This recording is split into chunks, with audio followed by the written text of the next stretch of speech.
Bonjour, donc voici la nouvelle leçon de grammaire qui porte sur le complément du nom.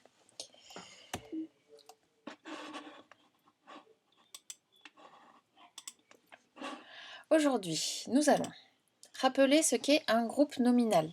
Et vous allez voir pourquoi c'est important de connaître cette nouvelle extension qui s'appelle le complément du nom.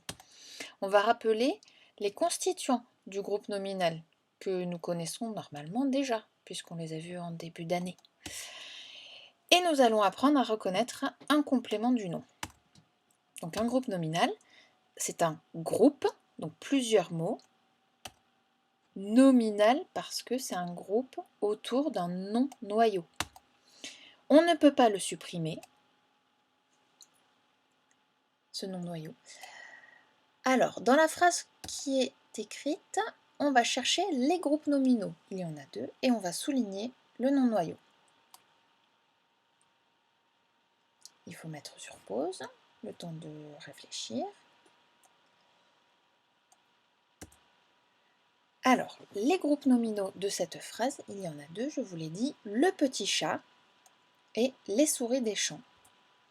Avec, dans le premier groupe nominal, chat, qui est le nom noyau, qu'on ne peut pas enlever, et souris, pour les souris des champs. Ce groupe nominal peut avoir plusieurs métiers, plusieurs fonctions dans une phrase. Le petit chat, il va être sujet, et les souris des champs va être COD. Un groupe nominal peut avoir plusieurs métiers. Les constituants du groupe nominal, donc on l'a dit, un groupe nominal a un nom noyau, il a souvent un déterminant, ça c'est le minimum avec un nom commun, et ici il a aussi un adjectif qui va enrichir le groupe nominal. Nous avons ici un groupe nominal un petit peu enrichi.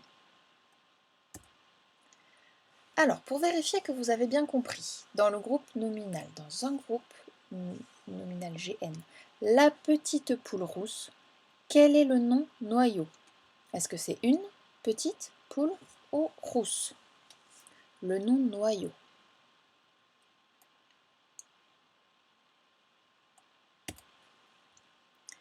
Il s'agit du mot poule. Poule est le nom noyau. Quelle est la classe grammaticale des autres mots? Vous mettez sur pause, le temps de réfléchir. Une est un déterminant, petite est un adjectif et rousse est aussi un adjectif.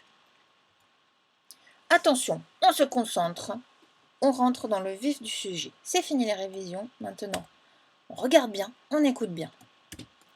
Un complément du nom, c'est un groupe de mots, donc ils sont plusieurs. Ça vient compléter un nom dans un groupe nominal, un peu comme un adjectif, sauf que là, ils sont plusieurs groupés entre eux. Et ce groupe de mots commence par une préposition. Une préposition, c'est un petit mot, j'aime pas trop ce terme, mais il se trouve qu'ils sont petits. Et vous les connaissez tous, vous les avez déjà rencontrés plein de fois. Donc c'est le A avec accent, dans, par, pour, en. On a vers, on a sous, on a avec, sans, on en a plein, des petites prépositions.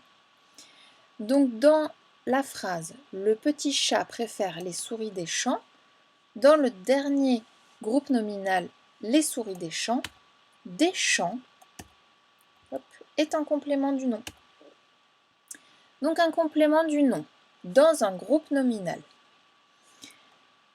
Il vient compléter le nom et son déterminant avec une préposition et autre chose. Et c'est quoi cette autre chose? Ça peut être. Donc on voit là en jaune, tout ça c'est le complément du nom, ça fait partie du groupe nominal. Cette autre chose, ça peut être, vous allez le voir, dans les groupes nominaux qui sont là, une machine à laver, des bottes en caoutchouc, le tableau de la maîtresse, le chat de Erwan. J'ai mis en rose les compléments du nom, qui qui sont ici dans le cadre jaune. Donc je vous disais, cette autre chose, après la préposition, qu'est-ce que ça peut être? Ça peut être un verbe à l'infinitif, donc laver. Ça peut être un nom commun, caoutchouc, là, dans le groupe nominal des bottes en caoutchouc. Ça peut être un groupe nominal, le tableau de la maîtresse. La maîtresse, c'est un groupe nominal. Ça peut être un nom propre, Erwan. Alors, on va vérifier si vous avez bien compris. Un complément du nom, qu'on écrira en abrégé CDN, peut être composé d'une conjonction et d'un nom, d'une préposition et d'un nom, d'un déterminant et d'un nom. Hop. C'était bien une préposition et un nom.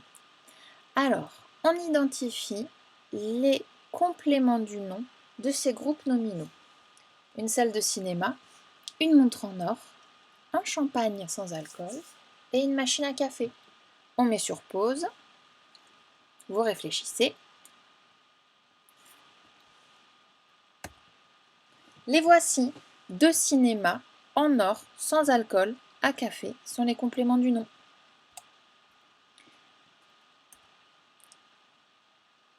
Quelque chose qui est très important par rapport au complément du nom, c'est l'accord.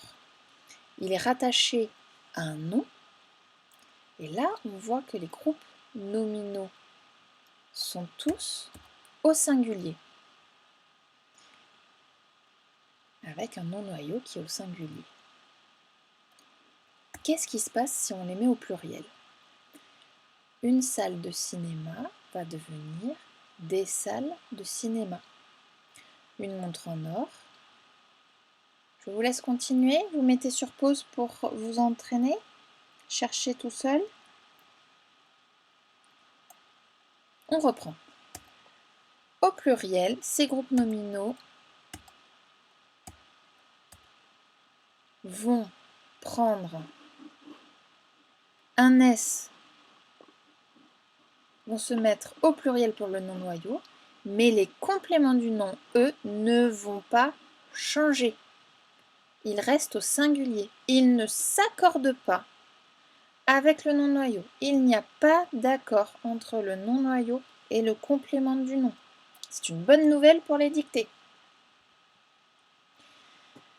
Vous retrouverez toutes ces informations dans la leçon de votre livret de leçons de grammaire, la leçon 14. Je vous ai rajouté le lien pour aller voir la vidéo des fondamentaux. Au-dessus, c'est le même lien mais en abrégé pour si vous devez le taper plutôt que cliquer dessus. Et je vous ai rajouté la carte mentale de la leçon 14 qui reprend ce qu'on a dit. Un complément du nom, on peut l'enlever, on peut le supprimer, mais on ne peut pas le déplacer. Il est introduit par une préposition, ces petits mots qui viennent aider à raccrocher au nom une nouvelle information. Il fait partie du groupe nominal. La préposition est suivie soit d'un groupe nominal, soit d'un verbe, la machine à laver, soit d'un nom, qu'il soit commun ou propre, et il n'y a pas d'accord entre le complément du nom et le nom noyau. Et voilà, c'est fini.